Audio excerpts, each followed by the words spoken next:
Hey, how's everybody doing? Welcome back to the Skol Side Minnesota Vikings podcast, and we have some big news. The Minnesota Vikings last night re-signed Patrick Peterson to a one-year, $4 million deal. Another great move by our newest GM, Kwesi. He is just, he's having an offseason right now. He is, like how NFL, they'll post have a day Justin Jefferson when he gets 180 yards, 2 touchdowns. Have an off-season Kwesi Adolfo-Mensah.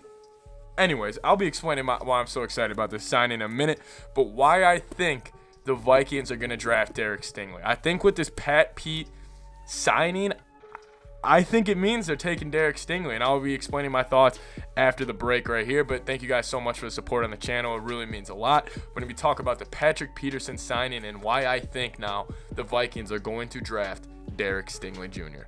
All right, so starting off with Pat Pete, we're bringing him back on a one-year, $4 million deal. I believe $1.2 million is going on the cap. So, this dude, he's the cap guru. I love him. I love it. It's finally we have good, it feels so good to have good leadership and to have good ownership and to know that the people running this organization is a process-oriented group that just goes through all the, I'm rambling now about our GM, but Pat Pete.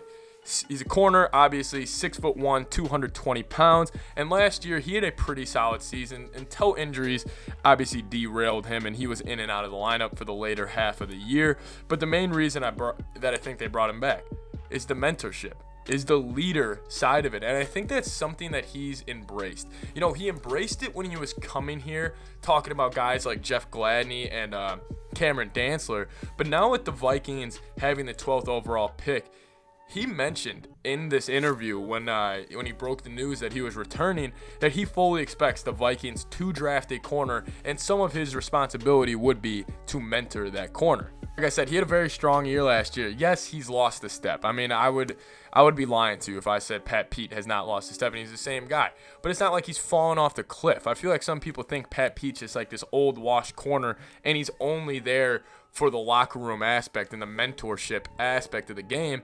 I think he's going to be there defensive game plans every week. If you have the minds of Harrison Smith, Patrick Peterson, Ed Donatell, and Mike Pettin just all in that one room trying to figure out how to stop this opposing offense, whoever it may be, I feel confident that they will get a solid game plan, because that's really where it starts in the NFL. It starts during the week. It starts with the process you have throughout the whole season. You go through Wednesdays are normally walkthrough days. Thursdays are full pads go, and then Wednesday or Friday really depends on the coach. It could be full pads go or more of a walkthrough, and then Saturdays obviously off or a slight walkthrough. Those walkthrough periods, middle of the season, later on, end of the season, that's when guys like Patrick Peterson I feel like are so valuable into just keeping everybody locked in and just the mental aspect of the game. And if you're looking at secondaries that have performed well in the postseason over the past couple years, the Rams secondary played very well this postseason, and they had a safety in there, Eric Weddle, who's a vet. I just think veterans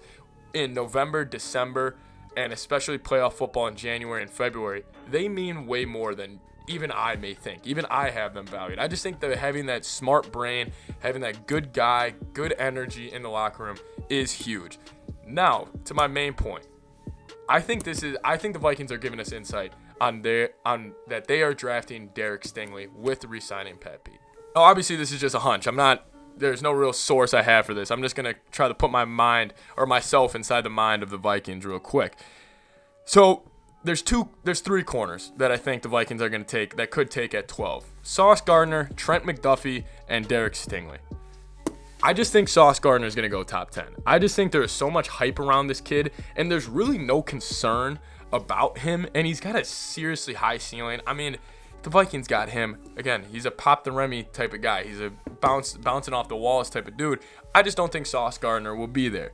Trent McDuffie, I like him. I just don't think he has the superstar potential that guys like Derek Stingley and Sauce Gardner do. So that gets me to my point about Derek Stingley. Derek Stingley, he had a 91.7 PFF grade in his freshman year as an 18-year-old at LSU. In that year, he could have easily won DB of the year. He was in the final running. I think it's called the Jim Thorpe Award, and he definitely should have been a finalist for that, and he was. I thought he should have won it, frankly. He had 6 interceptions, and he's 6'1", 195 pounds, and he's from that LSU bloodline that we have. You know, like I said, Pat Pete, Danielle Hunter, obviously Justin Jefferson. I love it. And the thing about him, he's a pure lockdown corner. He is a pure man-to-man, I'm in your face type of guy. He has great feet and great hips for somebody who is, you know, he's 6'1", he's taller. Normally DBs, the hip rotation, those guys who are 5'10", 5'11", they just get it a lot more naturally.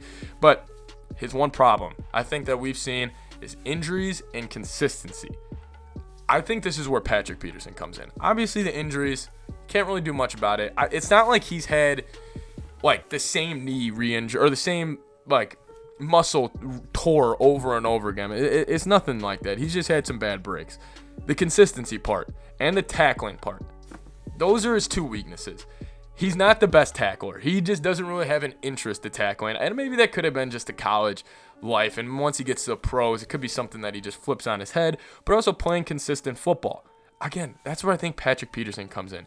I think if he could really lock in on Derek Stingley and form him into the DB that he knows that he can form into a DB that he knows that can be an all-pro at the NFL level, I think that's their plan. And I think Derek Stingley, right now, according to Vegas, he's plus 270. He has the highest odds to go to the Minnesota Vikings. He's one of those guys I said it'd be okay with them trading up to number 10 for with the New York Jets. They have multiple first-round picks. I'm sure they would be open to the idea. Derek Stingley, I think this is it. I really think the Vikings are for sure setting on Derek Stingley, because then if you look at the secondary, obviously the interior offensive line, question marks. We can all agree with that. If you're looking at the secondary, Pat Pete, Cam Dantzler, Shannon Sullivan, Derek Stingley, and Nate Harrison. We're good. We're good. I think that can work. I think with Pat Pete, Cam Dantzler, don't sleep on Cam Dantzler, everybody. I'll make a video about him coming soon. But Derek Stingley, Cam Dantzler, Shannon Sullivan, Nate Harrison, Pat Pete, they can get the job done. Anyways, thank you guys so much for watching. This has been Minnesota Vikings Breaking News. It's been a ton of fun. Experience this offseason with you guys. See you guys next time. Skol Vikes.